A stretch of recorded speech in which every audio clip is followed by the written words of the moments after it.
The sculptor who left no marks. 1. In a village at the edge of the hills, there was a sculptor named Clement.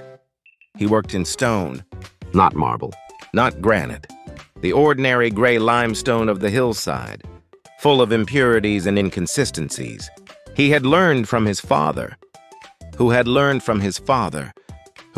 cut his hand badly on the edge of a chisel and left a crooked scar across his palm that showed up in every figure he ever carved.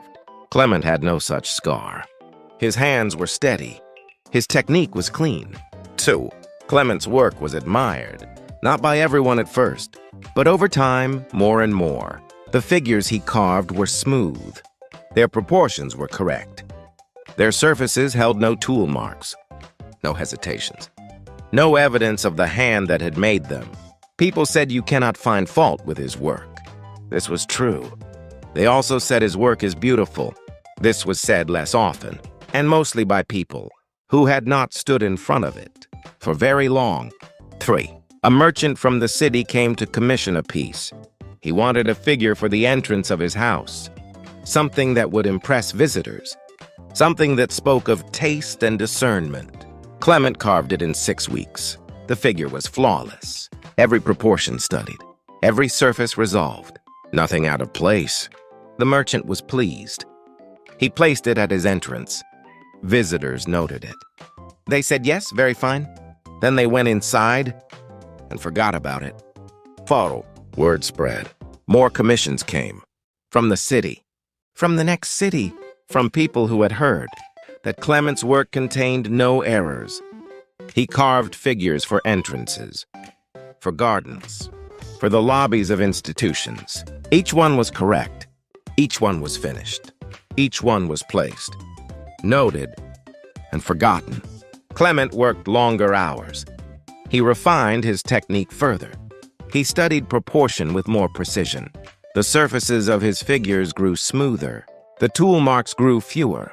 The hesitations disappeared entirely. 5. In Clement's 38th year, an old man came to the village.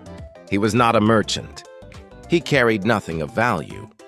He walked with difficulty and stopped often to rest.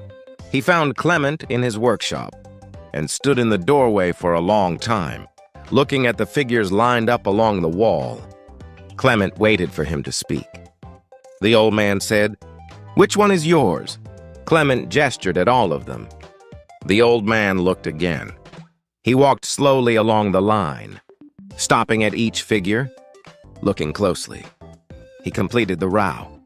He turned back to Clement. He said, "Which one could only have been made by you?" Clement said nothing. The old man sat down on a stone bench near the door. He seemed in no hurry to leave. 6. That evening, Clement's neighbor came by. The neighbor was a potter. His bowls were uneven. The rims wandered.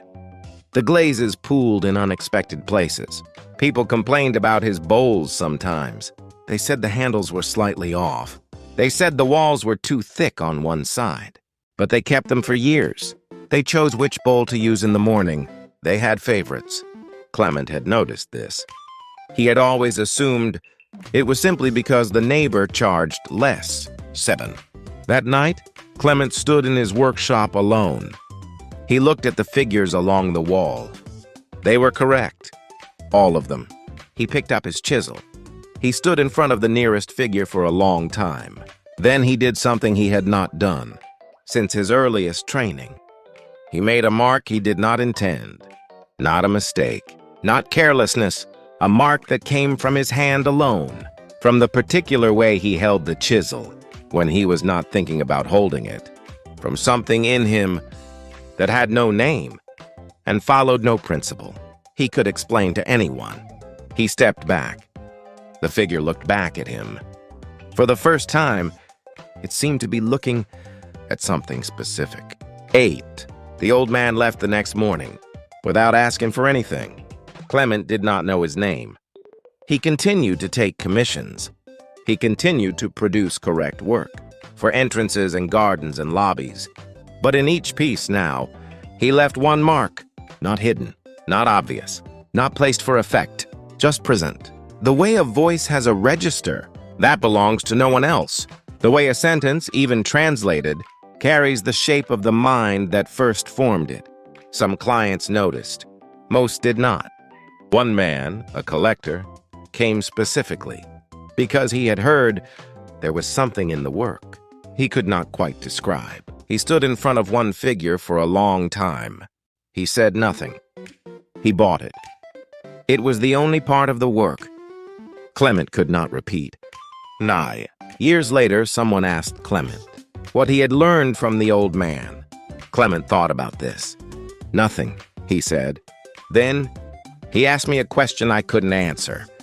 That was enough. This story does not tell you what Mark Clement left. It only asks what remains in your work that could not have been left by anyone else.